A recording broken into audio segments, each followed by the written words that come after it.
ladies and gentlemen, Mohamed Fahmy.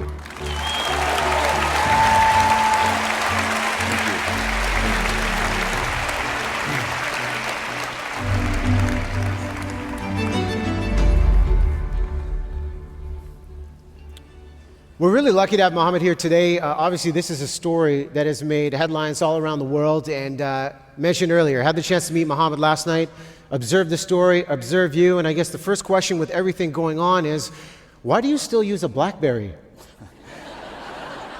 I've been in prison for too long, almost 2 years, so You've been busy. You know, there are so many stories going on, and we mentioned this right off the top to get serious with what just took place in Paris, with the attacks, with this message of terrorism. How do we even begin to comprehend, given your perspective of international journalism, how do we comprehend something that just happened? Well, me and my wife are heading to Paris tomorrow. I was scheduled to speak at the World Democracy Forum before the attacks. And I haven't slept much when I saw it unfolding on TV. I was extremely furious because I spent myself 438 days with extremists in prison and lived with them, and it just brought it all back, how these people don't respect humanity, press freedoms, democracy, anything that we live for. So I believe that we need to realize that we are at a constant state of war. These individuals, these extremists, are very serious about what they do, and what happened in Paris is just a reminder about the intensity of the ideology, this radical being that we are dealing with. It was extremely challenging for me to live with them, but I think we have to have a proactive approach, using the social media, using anything we can, using Facebook. You don't have to be on the front line, but there is something we can always do to be able to defeat these people and not let them deter our plans. Me going to Paris is a message that we will not allow them to take away our civil liberties.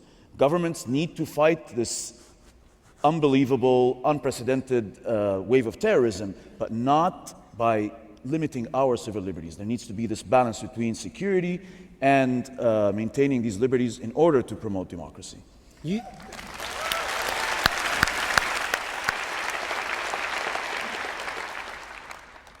You know, you talk about the idea of being alongside these ISIS fighters and jihadists during your time in prison. One, how do you keep your sanity when you were locked up for over 400 days? And two, how impactful were those conversations with these extremists when things are going on? Because you were behind bars when the Charlie Hebdo attack happened, and you saw the reaction in prison. First of all, I am sure all of you here are wondering how you yourself would have survived in prison, in solitary confinement, living with these people with no access to sunlight or outing or way of telling time, and in very challenging circumstances. I do believe that we go through life sometimes without testing our limits. And I think most of you, if you were in my place, you have realized that you are much stronger than you think you are. I believe that I'm a much stronger man now. But the way I survived it is by keeping a balance between my spiritual being, my mental being, my physical being, and just trying to do anything I can to stay sane. And your mind in that cell is probably your worst enemy. And that's why you have to find ways to stay alert and not let this jailer who's put you there for what you do as a journalist win. I witnessed how these people think and how they celebrate, and I know they're celebrating now. It's extremely upsetting for me to be able to see them doing this again in Paris. And I think that we all should take a stand to make sure that democracy is flourishing, press freedoms is flourishing, because I do believe right now across the globe, not just in Egypt where I was in prison, there is this epidemic by these governments who are using very vague terrorism laws and allowing this war on terrorism to be partially a war on journalists, and seeing our civil liberties being threatened by laws like C-51 and the Egyptian terrorism law and the Qatari cybercrime law and the Australian bill that allows metadata to be accessed without protection to journalists. These laws need to be revisited in order for us to promote democracy.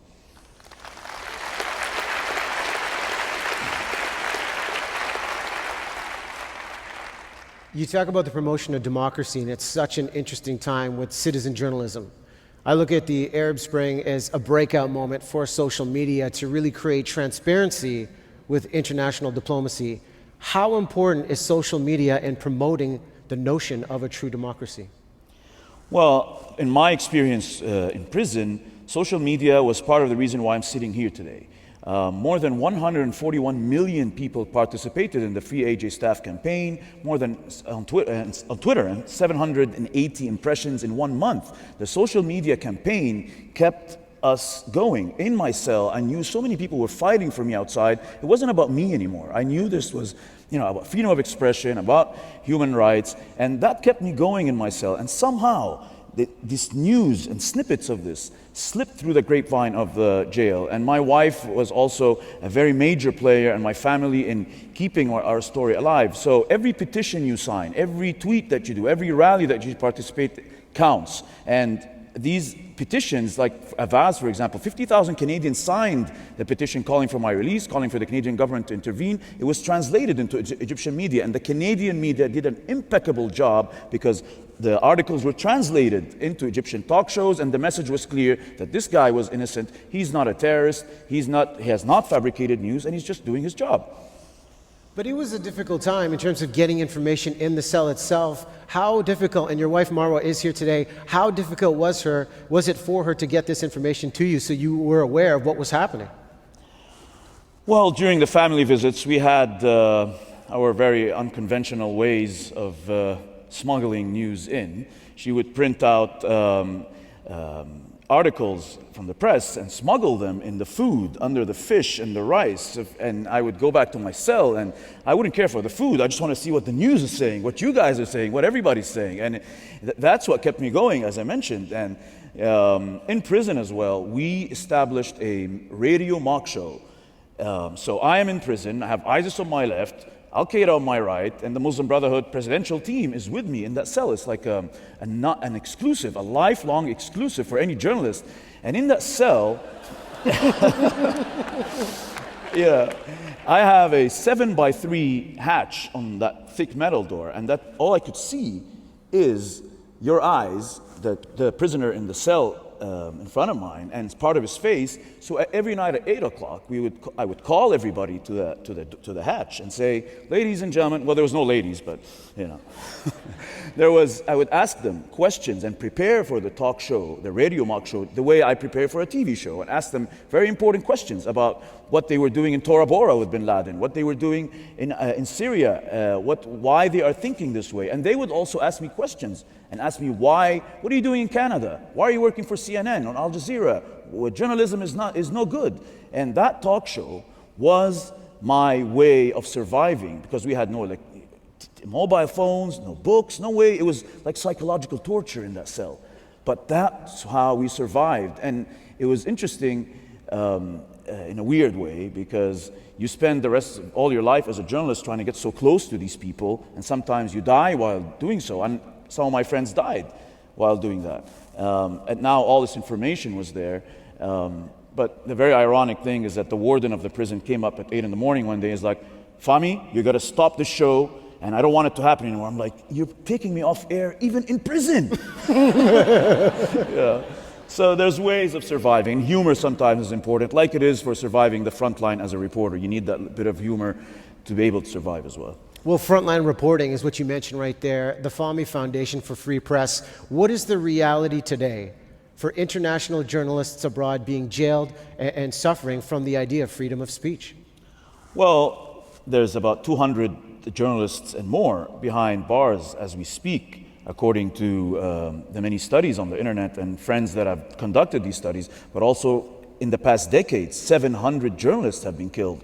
And Mr. Ban Ki-moon from the UN just announced the statistic, and just this year, 45 have been killed. So journalists are now being targeted by both governments and extremist groups. There's no neutral ground to where we go. And I tell all young journalists, if you're gonna go cover a war zone, you need to have this hostile environment training before you jump in. You could be the best journalist in the world, but if you don't have the skills to maneuver around and be able to do your job, networks like CNN, where I've worked for 3 years, and others, when we go in, we have almost like a mini army with us. We have a former security personnel to guide us and tell us where to go and when to wear the flaggage and whatnot, and just a good team with you. So it's important.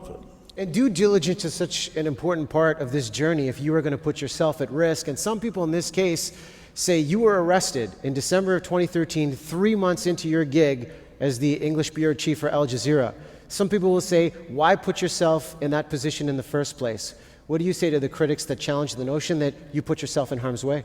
I tell them I've covered the Iraq war on the first day of the war in many conflict zones, and that is what we do. We risk our lives so you can see the news and be able to understand what's happening in the world. And me sitting here in Vancouver and watching all my friends reporting what's happening in Paris and Egypt, I know exactly what they're going for. It's a really tough job. You're working all day gathering the news, then you're editing and presenting it to you sitting at home. So these journalists on the ground really deserve a lot of credit. And it's a job that doesn't pay anything close to the risk that you go through. But again, going back to prison, I survived prison by reading books, of course, but reading Mandela in prison is very different than reading it in the park.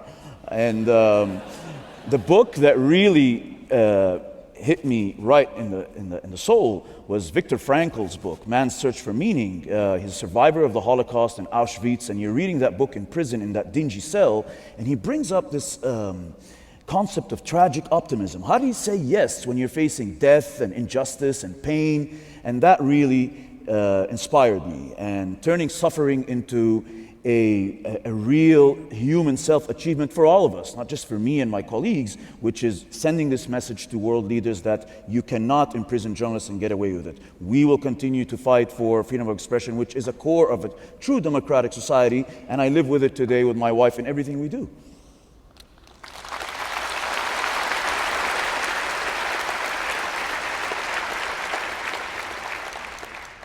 How surreal is the reaction? 1 month ago, you're getting out of Egypt and absorbing what has just happened, and now you see this worldwide attention, 3,500 people here in this space. Have you even had the chance to reflect on this worldwide turnaround? I am humbled, and we're just ecstatic that we're able to walk freely, and we're very excited about very simple things like going to the movies, and we do take our freedoms for granted. But also, part of my reflection and part of my healing process is talking to students and being able to share my experiences and getting feedback from others on how they see the story. Because now I'm seeing it from the outside, sitting across the globe in beautiful Vancouver, but I see how it is back in the Middle East, and I'm very angry at how things are happening there. And again, going to Paris tomorrow, I'm going to go and visit the scene of the crime. I will speak to some of the people there and some of the journalists as well, and it's just unbelievable how we are sheltered here from all of this, and I do believe we should all stay engaged, and that doesn't mean being on the front line. There's so much you can do, and through my foundation we are advocating for journalists behind bars. We're providing finances for journalists that need legal support, because I did pay for some of my legal fees, so I do feel how happy you are when you get a little bit of money to pay for your lawyer. And of course, the social media campaign is important, but to get out of prison, you need a parallel strategy, a PR campaign, a good legal team, your family on the media to humanize the story. So, this whole terrorism myth about this terrorist sitting here is, you have to, the judge is the person you have to convince, and the public opinion in Egypt. And it was a very tough experience, but we survived. We're here. And through that experience, you had to give up your Egyptian citizenship, you retain your Canadian citizenship, you come back to Vancouver. I mean, this showcase today is about the notion of ID. What does it mean to you to be a Canadian, and why do you want the Egyptian citizenship back, given what you just went through? I came to Canada here with my family in the early 90s, like millions of immigrants, looking for a true democratic state and a society that respects press freedoms. I studied here and I did a little bit of work here, and my first job was in the Iraq War in 2003, and I went through this whole one big story in the Arab Spring, from country to country, revolution to revolution, and wars, and I see that everybody there is hungry for true democracy and everything we have here. Being told in Egypt to drop my Egyptian citizenship by the authorities to benefit from a presidential decree issued by President Sisi in order to be deported back to Canada was a really tough experience for me. It's not just a piece of paper. And identity is the values that you learn in Canada and you take with you to the Middle East, and the values that you have from Egypt and you bring here. It's the values I have from the two cultures, and having my feet in both cultures help me maneuver in my reporting, and I carry these values with me. So to strip you of your citizenship or ask you to drop it and then not even allow you to leave is a really tough experience. And I think I did it also for my family and for my wife, in order to be able to relieve them, because people don't realize that how much the families, what they go through as well, because they know you're inside with Al-Qaeda and extremists, and a lot of people do die in prison, and it's really tough sometimes. So identity is not just a piece of paper. That's what I believe. There's a lot to learn, and you started this conversation by saying that we are in a constant state of war. This is a theme that's not going away, but from the experience you've had, what would you say is the solution of how we overcome incidents like what we just saw yesterday? It's definitely not bombs from airplanes.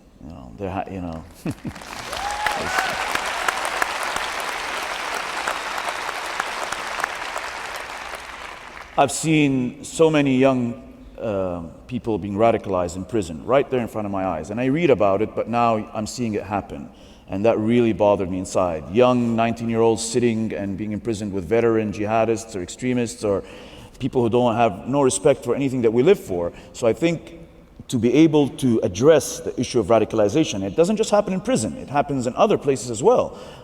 So having that proactive approach by monitoring the internet, and companies like Twitter and Facebook need to step up to the responsibility and understand that they are now being abused by these people. And in prison, I've seen a lot of these extremists who just look like me and you.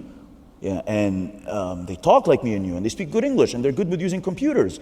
And one of them used to smoke cigarettes, and I asked him, how do you smoke cigarettes? And I thought this was not acceptable in Islam. He's like, I only do it to fit in, and sometimes I drink as well. So it really freaked me out. But we need to have a parallel way of dealing with these people in addressing the issues from the roots.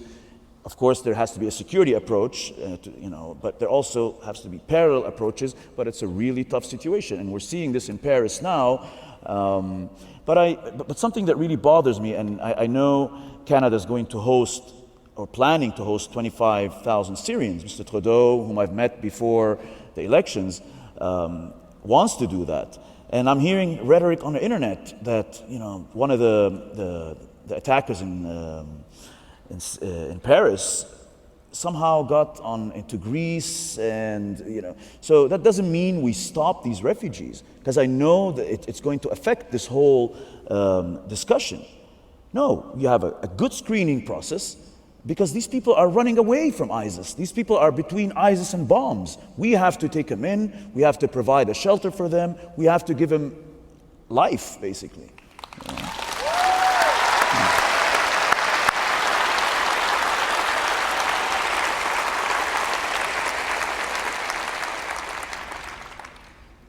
Hearing your story right now, you are clearly an inspiration to anyone in this audience, or anybody watching on the live stream or watching this later may wonder about what it's like to be an international journalist. For anyone that has that dream, that's who they are, that's what they want to be, what are the key questions they need to ask themselves before going on that journey? Well, the first question you want to ask yourself, why you're doing it. You got to love the job. You got to understand you're going to be hated by almost everybody you're on the ground, and that a lot of these autocratic governments are now targeting the media more than ever. As I said, it's probably the worst attack on press freedoms and human rights in a generation right now. So it's a dangerous job. You need to be prepared. For young journalists, you need to go gradually. The best way, of course, is to speak to people rather than be sitting behind a computer and doing your job. But there are many questions. Your employer as well needs to be very transparent and understand that drawing the line between journalism and activism, it's a very thin line, is our shield from prosecution. So the responsibilities are not just from governments, but media networks need to be very aware, provide the security umbrella, be transparent, make sure the licenses are there, and make sure you're getting the right answers from your employer, so you don't end up in a situation where your captor will use it as ammunition against you. So these are very important matters that both governments and media networks have a responsibility towards freelancers as well, and the staffers. And out of all the conversations you've had over the last 500 days, what would you say is the defining one that helped to reshape who you are, how you look at journalism, and how you carry yourself now that you're back here in Vancouver? The conversation that really inspired me is, what are you going to do now with this platform and responsibility that you have? For me, it's a nonstop thought process. And my wife is telling me I should take a step back and, go to Las Vegas and go on vacation. But I just can't do it right now. I just feel that there's this momentum and that I need to do more and bring my energy to help others behind bars as a way of paying back for the support I received from armies of diplomats and people who supported me, NGOs who really do a really good job at protecting us. Organizations like Committee to Protect Journalists and Amnesty and CJFE and Human Rights Watch, these guys are saviors at some point. So I am on this mission to make things happen and protect some of these journalists. I'm working on a project now in its infancy phase of sponsoring Syrian journalists in Canada. And I'm still exploring how that's going to work. But also through my speaking at UBC, I think that's something that I enjoy doing as well. Well, it's a great way to forward your story at UBC, and we had mentioned in the introduction for this, you're also writing a book, Marriott Cell, and Amal Clooney is writing the foreword for this book. So if this book were to become a movie,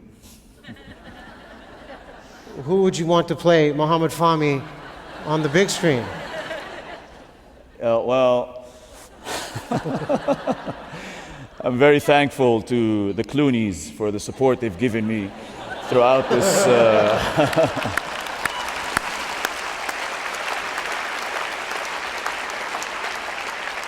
Part of the reason why I'm sitting here today is the support I got from two powerful women, Amal Clooney and Marwa Omara, my wife. They were doing stuff behind the scenes that